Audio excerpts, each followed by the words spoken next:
Josephine, a woman with a past. Francis Scott Fitzgerald, Chapter 1.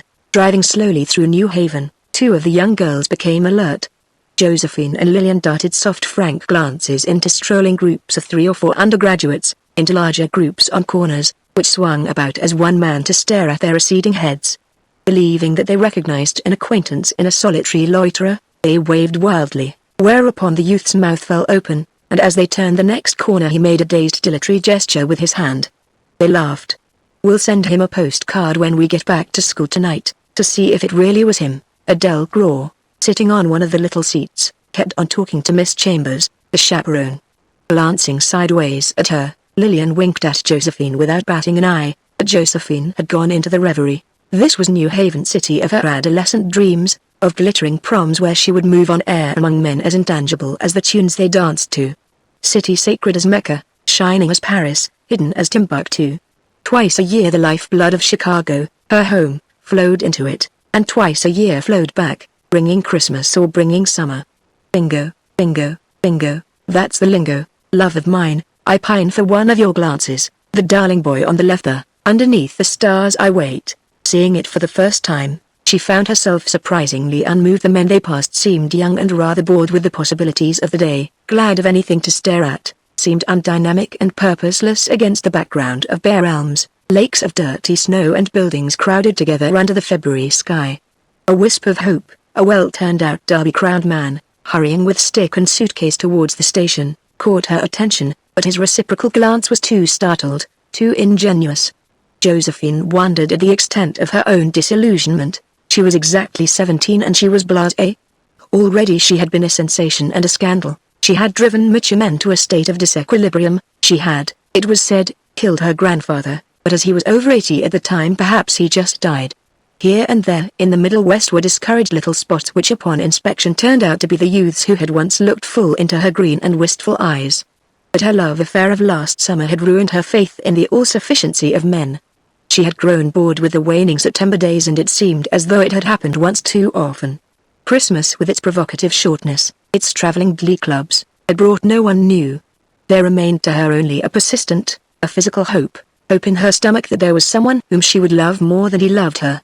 They stopped at a sporting goods store and Adele Graw, a pretty girl with clear honorable eyes and piano legs, purchased the sporting equipment which was the reason for their trip. They were the spring hockey committee for the school. Adele was in addition the president of the senior class and the school's ideal girl. She had lately seen a change for the better in Josephine Perry, rather as an honest citizen might guilelessly approve a speculator retired on his profits. On the other hand, Adele was simply incomprehensible to Josephine, admirable, without doubt, but a member of another species. Yet with the charming adaptability that she had hitherto reserved for men, Josephine was trying hard not to disillusion her, trying to be honestly interested in the small, neat, organized politics of the school. 2 men who had stood with their backs to them at another counter turned to leave the store, and they caught sight of Miss Chambers and Adele. Immediately they came forward. The one who spoke to Miss Chambers was thin and rigid of face. Josephine recognized him as Miss Breretton's nephew, a student at New Haven, who had spent several weekends with his aunt at the school. The other man Josephine had never seen before. He was tall and broad, with blonde curly hair and an open expression in which strength of purpose and a nice consideration were pleasantly mingled. It was not the sort of face that generally appealed to Josephine. The eyes were obviously without a secret, with a sidewise gamble, without a desperate flicker to show that they had a life of their own apart from the mouth's speech. The mouth itself was large and masculine, its smile was an act of kindness and control. It was rather with curiosity as to the sort of man who would be attentive to Adele Graw that Josephine continued to look at him, for his voice that obviously couldn't lie greeted Adele as if this meeting was the pleasant surprise of his day. In a moment Josephine and Lillian were called over and introduced. "This is Mr. Waterbury." That was Miss Breretton's nephew, and Mr. Dudley Knowlton. Glancing at Adele, Josephine saw on her face an expression of tranquil pride, even of possession. Mr. Knowlton spoke politely, but it was obvious that though he looked at the younger girls he did not quite see them. But since they were friends of Adele's he made suitable remarks, eliciting the fact that they were both coming down to New Haven to their first prom the following week. Who were their hosts? Sophomores. He knew them slightly. Josephine thought that was unnecessarily superior. Why, they were the charter members of the Loving Brothers Association. Ridgway Saunders and George Davy, and on the Glee Club trip the girls they picked out to rush in each city considered themselves a sort of elite. second only to the girls they asked to New Haven. "And oh, I've got some bad news for you," Knowlton said to Adele. "You may be leading the prom. Jacko went to the infirmary with appendicitis, and against my better judgment I'm the provisional chairman." He looked apologetic. "Being one of those Stone Age dancers, two-step king, I don't see how I ever got on the committee at all." When the car was on its way back to Miss Breretton's school, Josephine and Lillian bombarded Adele with questions. "He's an old friend from Cincinnati," she explained demurely. "He's captain of the baseball team and he was last man for Skull and Bones." "You're going to the prom with him?" "Yes. You see, I've known him all my life." Was there a faint implication in this remark that only those who had known Adele all her life knew her at her true worth? "Are you engaged?" Lillian demanded. Adele laughed. "Mercy, I don't think of such matters.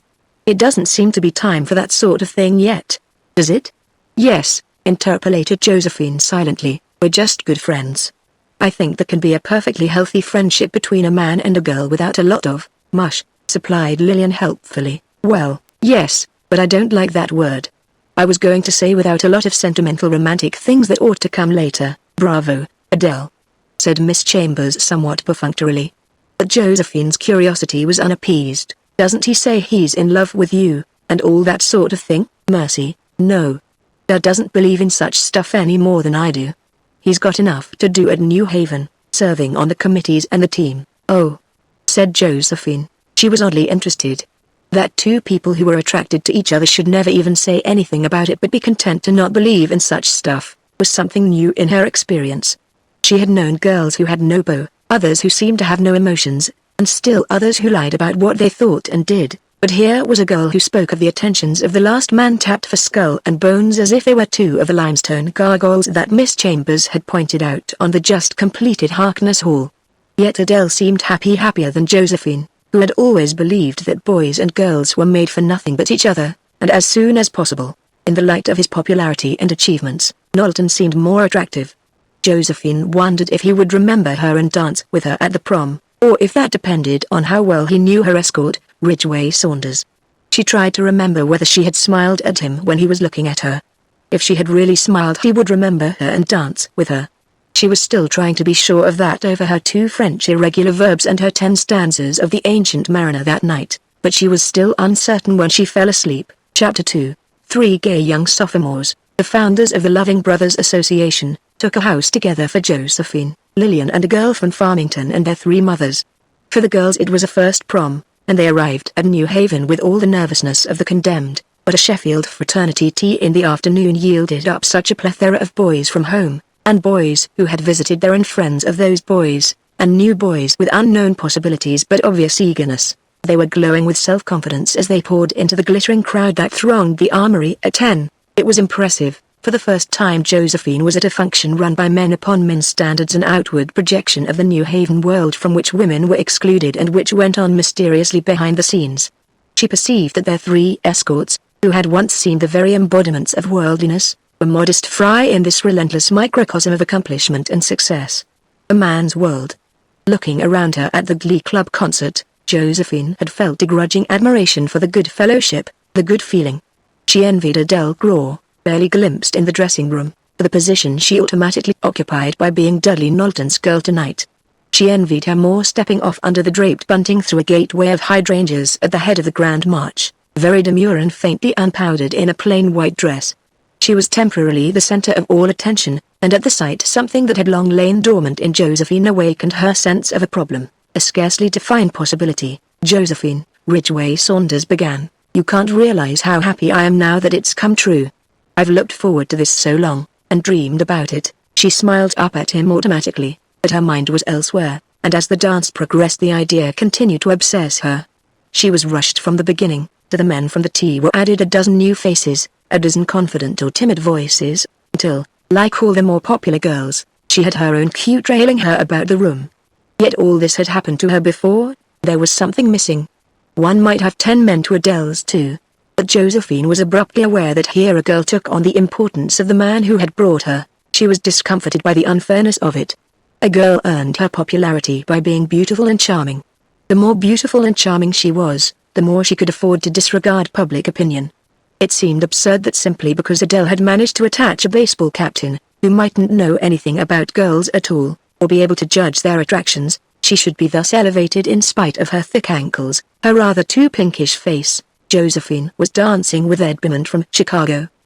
He was her earliest beau, a flame of pigtail days in dancing school when one wore white cotton stockings, lace drawers with a waist attached and ruffled dresses with the inevitable sash. "What's the matter with me?" she asked Ed, thinking aloud. "For months I felt as if I were 100 years old, and I'm just 17 and that party was only 7 years ago." "You've been in love a lot since then," Ed said. "I haven't," she protested indignantly. "I've had a lot of silly stories started about me, without any foundation, usually by girls who are jealous." "Jealous of what? Don't get fresh," she said tartly. "Dance me near Lillian." Dudley Knowlton had just cut in on Lillian. Josephine spoke to her friend, then waiting until their turns would bring them face to face over a space of seconds, she smiled at Knowlton.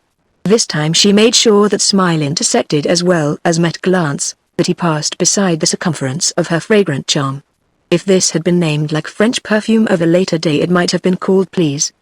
He bowed and smiled back. A minute later he cut in on her. It was in an eddy in a corner of the room and she danced slower so that he adapted himself, and for a moment they went around in a slow circle. "You looked so sweet leading the march with Adele," she told him.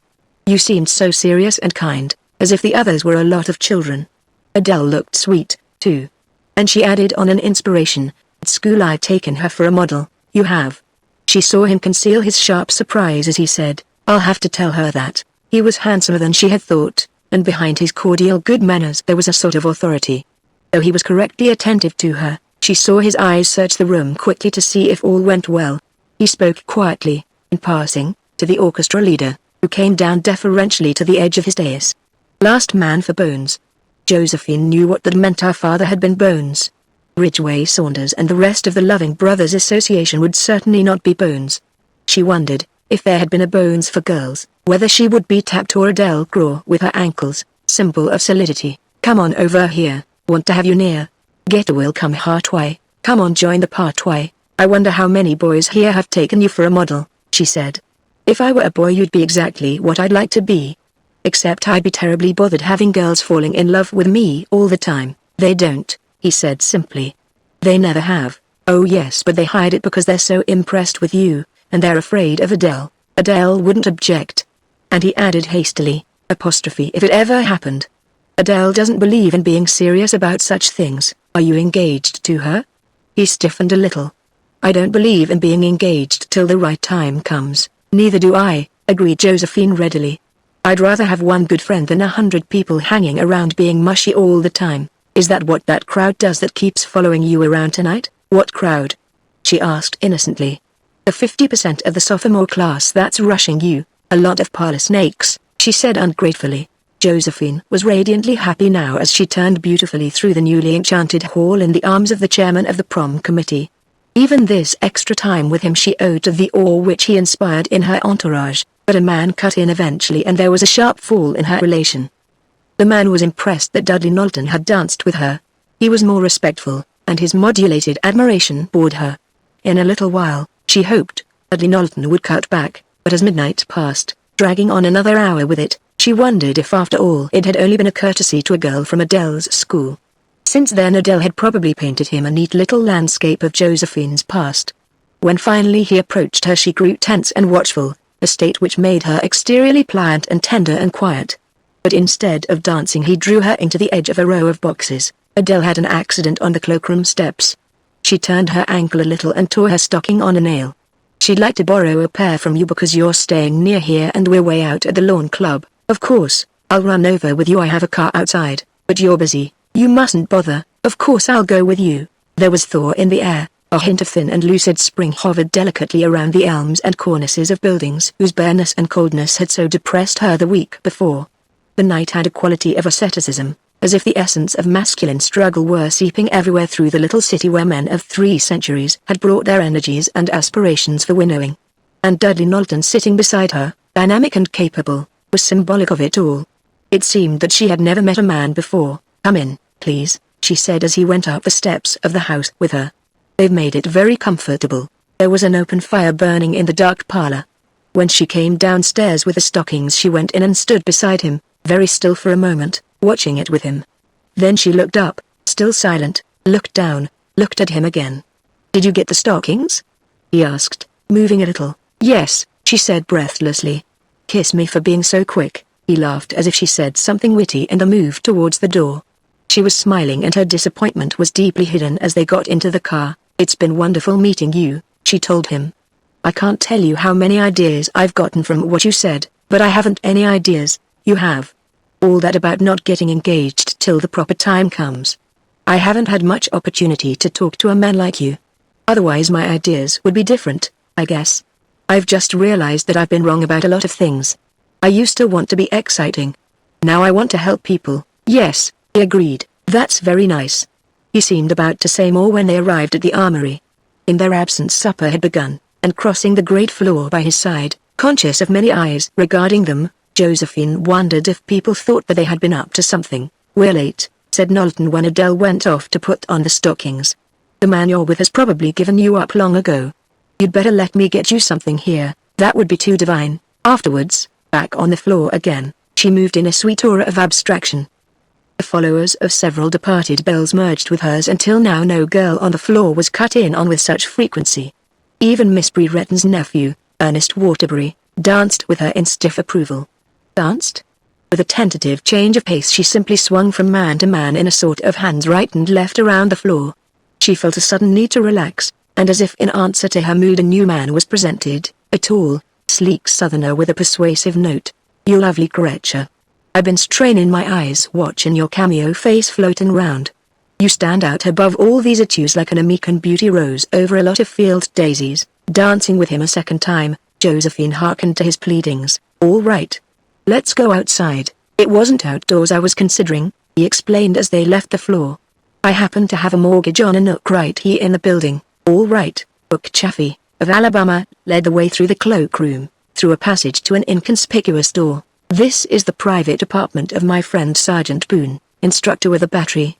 He wanted to be particularly sure it'd be used as a nook tonight and not a read-in room or anything like that." Opening the door he turned on a dim light. She came in and shut it behind her, and they faced each other. "Mighty sweet," he murmured. His tall face came down, his long arms wrapped around her tenderly, and very slowly so that their eyes met for quite a long time, drew her up to him. Josephine kept thinking that she had never kissed a southern boy before. They started apart at the sudden sound of a key turning in the lock outside. Then there was a muffled snicker followed by retreating footsteps, and Book sprang for the door and wrenched at the handle just as Josephine noticed that this was not only Sergeant Boone's parlor, it was his bedroom as well. "Who was it?" she demanded. "Why did they lock us in? Some funny boy. I'd like to get my hands on him. Will he come back?" Book sat down on the bed to think. "I couldn't say. Don't even know who it was. But if somebody on the committee came along it wouldn't look too good, would it?" Seeing her expression change, he came over and put his arm around her. "Don't you worry, honey. We'll fix it." She returned his kiss, briefly but without distraction. Then she broke away and went into the next apartment, which was hung with boots, uniform coats and various military equipment. "There's a window up here," she said. It was high in the wall and had not been opened for a long time. Book mounted on a chair and forced it ajar. "About 10 feet down," he reported, after a moment, "but there's a big pile of snow just underneath. You might get a nasty fall and you'll sure soak your shoes and stockings." "We've got to get out," Josephine said sharply. "We'd better wait and give this funny man a chance." "I won't wait. I want to get out.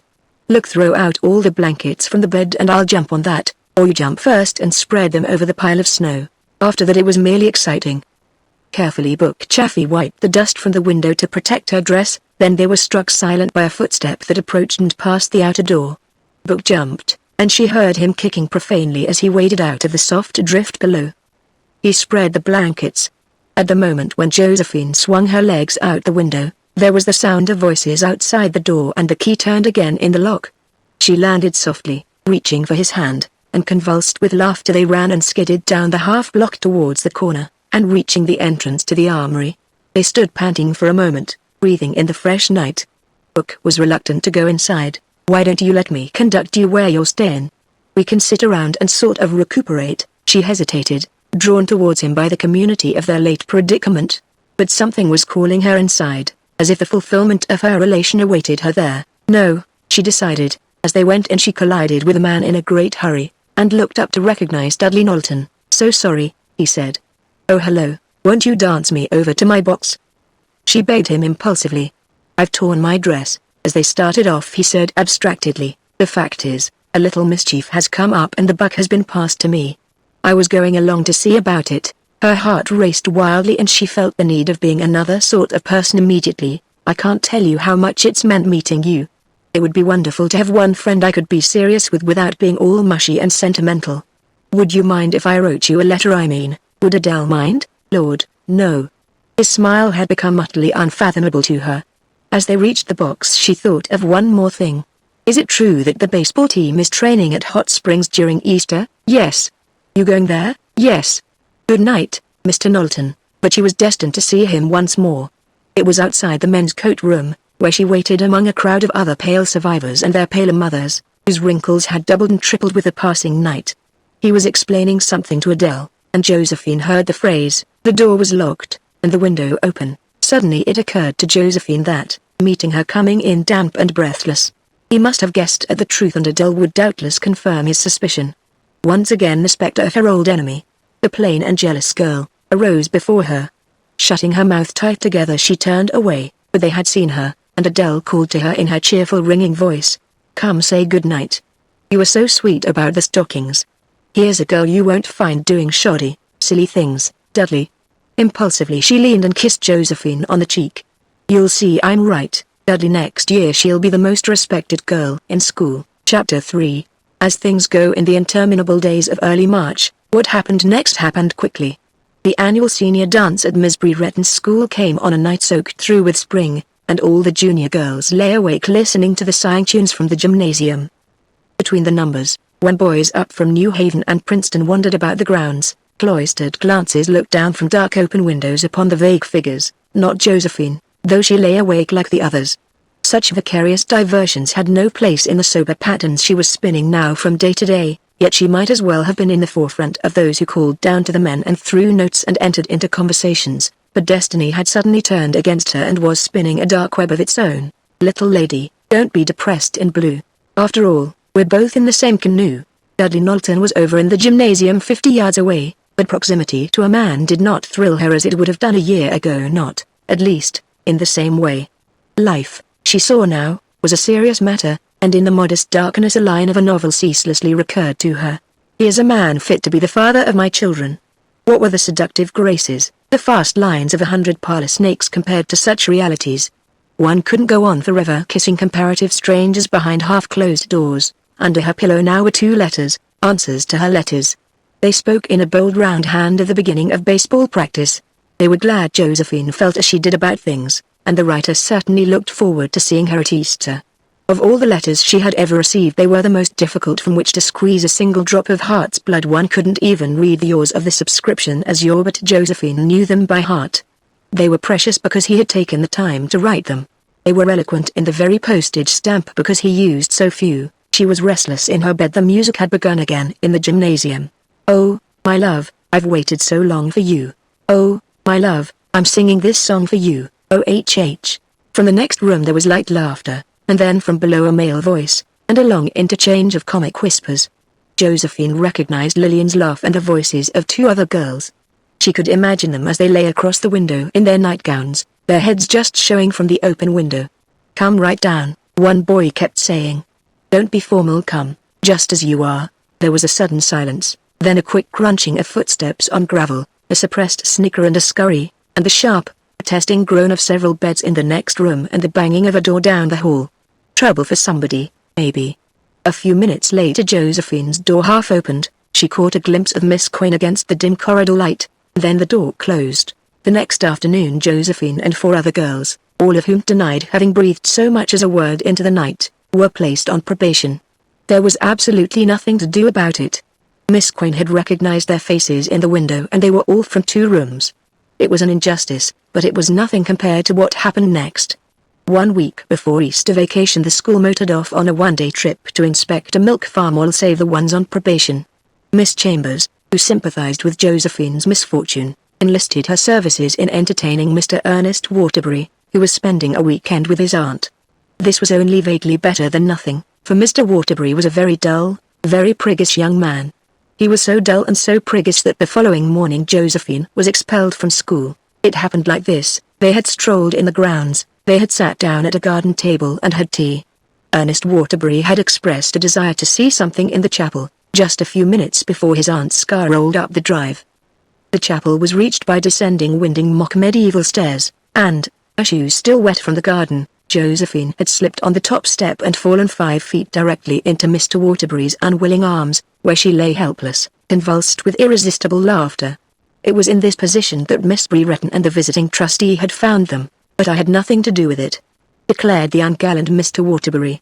Flustered and outraged, he was packed back to New Haven, and Miss Brereton, connecting this with last week's sin, proceeded to lose her head. Josephine, humiliated and furious, lost hers, and Mr. Perry, who happened to be in New York, arrived at the school the same night. At his passionate indignation, Miss Brereton collapsed and retracted, but the damage was done, and Josephine packed her trunk. Unexpectedly, monstrously, just as it had begun to mean something, her school life was over. For the moment all her feelings were directed against Miss Brereton, and the only tears she shed at leaving were of anger and resentment. Riding with her father up to New York, she saw that while at first he had instinctively and wholeheartedly taken her part, he felt also a certain annoyance with her misfortune. "We'll all survive," he said. "Unfortunately, even that old idiot Miss Brereton will survive. She ought to be running a reform school." He brooded for a moment. "Anyhow, your mother arrives tomorrow and you and she go down to Hot Springs as you planned." "Hot Springs?" Josephine cried, in a choked voice. "Oh, no, why not?" he demanded in surprise. "It seems the best thing to do. Give it a chance to blow over before you go back to Chicago." "I'd rather go to Chicago," said Josephine breathlessly. "Daddy, I'd much rather go to Chicago." "That's absurd. Your mother's started east and the arrangements are all made. At Hot Springs you can get out and ride and play golf and forget that old G-devil. Isn't there another place in the east we could go? There's people I know going to Hot Springs who'll know all about this, people that I don't want to meet girls from school." "Now, Joe, you keep your chin up. This is one of those times. Sorry I said that about letting it blow over in Chicago. If we hadn't made other plans we'd go back and face every old shrew and gossip in town right away. When anybody slinks off in a corner they think you've been up to something bad. If anybody says anything to you, you tell them the truth, what I said to Miss Brereton. You tell them she said you could come back and I damn well wouldn't let you go back. They won't believe it. There would be, at all events, 4 days of respite at Hot Springs before the vacations of the schools." Josephine passed this time taking golf lessons from a professional so newly arrived from Scotland that he surely knew nothing of her misadventure. She even went riding with a young man one afternoon, feeling almost at home with him after his admission that he had flunked out of Princeton in February confidence, however, which she did not reciprocate in kind. But in the evenings, despite the young man's importunity, she stayed with her mother, feeling nearer to her than she ever had before. But one afternoon in the lobby Josephine saw by the desk 24 good-looking young men waiting by a stack of hat cases and bags, and knew that what she dreaded was at hand. She ran upstairs and with an invented headache dined there that night, but after dinner she walked restlessly around their apartment. She was ashamed not only of her situation but of her reaction to it. She had never felt any pity for the unpopular girls who skulked in dressing rooms because they could attract no partners on the floor, or for girls who were outsiders at Lake Forest, and now she was like them, hiding miserably out of life. Alarmed lest already the change was written in her face, she paused in front of the mirror, fascinated as ever by what she found there. "The darn fools," she said aloud. And as she said it her chin went up and the faint cloud about her eyes lifted. The phrases of the myriad love letters she had received passed before her eyes. Behind her, after all, was the reassurance of 100 lost and pleading faces, of innumerable tender and pleading voices. Her pride flooded back into her till she could see the warm blood rushing up into her cheeks. There was a knock at the door. It was the Princeton boy. "How about slipping downstairs?" he proposed. "There's a dance. It's full of Eli's, the whole Yale baseball team. I'll pick up one of them and introduce you and you'll have a big time." "How about it?" "All right, but I don't want to meet anybody. You'll just have to dance with me all evening. You know that suits me." She hurried into a new spring evening dress of the frailest fairy blue. In the excitement of seeing herself in it, it seemed as if she had shed the old skin of winter and emerged a shining chrysalis with no stain. Going downstairs her feet fell softly just off the beat of the music from below. It was a tune from a play she had seen a week ago in New York, a tune with a future ready for gaieties as yet unthought of, lovers not yet met. Dancing off, she was certain that life had innumerable beginnings. She had hardly gone 10 steps when she was cut in upon by Dudley Knowlton. "Why, Josephine." He had never used her first name before. He stood holding her hand. "Why, I'm so glad to see you. I've been hoping and hoping you'd be here." She soared skyward on a rocket of surprise and delight. He was actually glad to see her. The expression on his face was obviously sincere. Could it be possible that he hadn't heard? "Adele wrote me you might be here." She wasn't sure, then he knew and didn't care. He liked her anyhow. "I'm in sackcloth and ashes," she said. "Well, they're very becoming to you. You know what happened?" she ventured. "I do." I wasn't going to say anything, but it's generally agreed that Waterbury behaved like a fool and it's not going to be much help to him in the elections next month. "Look, I want you to dance with some men who are just starving for a touch of beauty." Presently she was dancing with, it seemed to her, the entire team at once. Intermittently Dudley Knowlton cut back in, as well as the Princeton man, who was somewhat indignant at this unexpected competition. There were many girls from many schools in the room, but with an admirable team spirit the Yale men displayed a sharp prejudice in Josephine's favor. Already she was pointed out from the chairs along the wall, but interiorly she was waiting for what was coming, for the moment when she would walk with Dudley Knowlton into the warm, southern night. It came naturally, just at the end of a number, and they strolled along an avenue of early blooming lilacs and turned a corner and another corner. "You were glad to see me, weren't you?" Josephine said. "Of course, I was afraid at first. I was sorriest about what happened at school because of you. I'd been trying so hard to be different because of you. You mustn't think of that school business anymore. Everybody that matters knows you got a bad deal.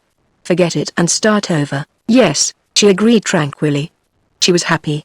The breeze and the scent of lilacs, that was she, lovely and intangible. The rustic bench where they sat and the trees, that was he, rugged and strong beside her, protecting her. "I'd thought so much of meeting you here," she said after a minute. "You'd been so good for me, but I thought maybe in a different way I could be good for you. I mean, I know ways of having a good time that you don't know. For instance, we've certainly got to go horseback riding by moonlight some night. That'll be fun." He didn't answer. "I can really be very nice when I like somebody. That's really not often," she interpolated hastily, not seriously. "But I mean when I do feel seriously that a boy and I are really friends. I don't believe in having a whole mob of other boys hanging around taking up time. I like to be with him all the time, all day and all evening, don't you?" He stirred a little on the bench. He leaned forward with his elbows on his knees, looking at his strong hands. Her gently modulated voice sank a note lower. "When I like anyone I don't even like dancing. It's sweeter to be alone." Silence for a moment. "Well, you know," he hesitated, frowning. "As a matter of fact, I'm mixed up in a lot of engagements made some time ago with some people." He floundered about unhappily. "In fact, I won't even be at the hotel after tomorrow. I'll be at the house of some people down the valley, a sort of house party.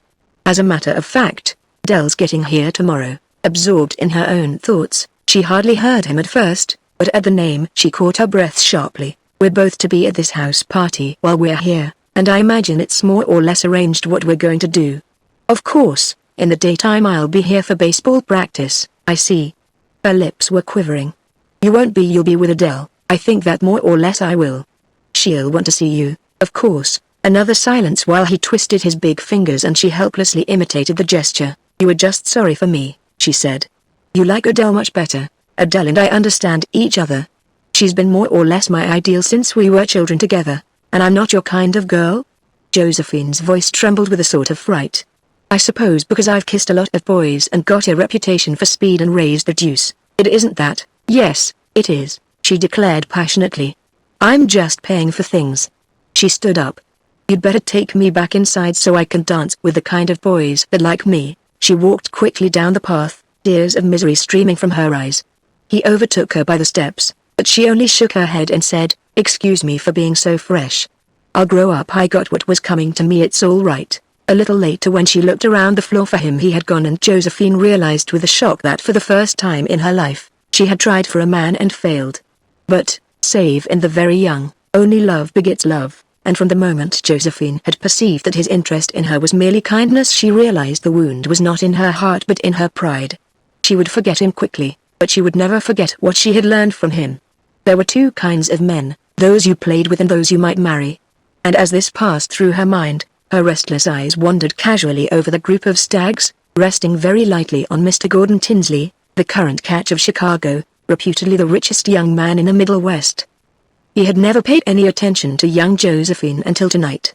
10 minutes ago he had asked her to go driving with him tomorrow, but he did not attract her and she decided to refuse. One mustn't run through people, and, for the sake of a romantic half-hour, trade a possibility that might develop quite seriously later, at the proper time. She did not know that this was the first mature thought that she had ever had in her life, but it was. The orchestra were packing their instruments and the Princeton man was still at her ear, still imploring her to walk out with him into the night. Josephine knew without cogitation which sort of man he was and the moon was bright even on the windows. So with a certain sense of relaxation she took his arm and they strolled out to the pleasant bower she had so lately quitted, and their faces turned towards each other, like little moons under the great white ones which hovered high over the Blue Ridge. His arm dropped softly about her yielding shoulder. "Well?" he whispered. "Well?"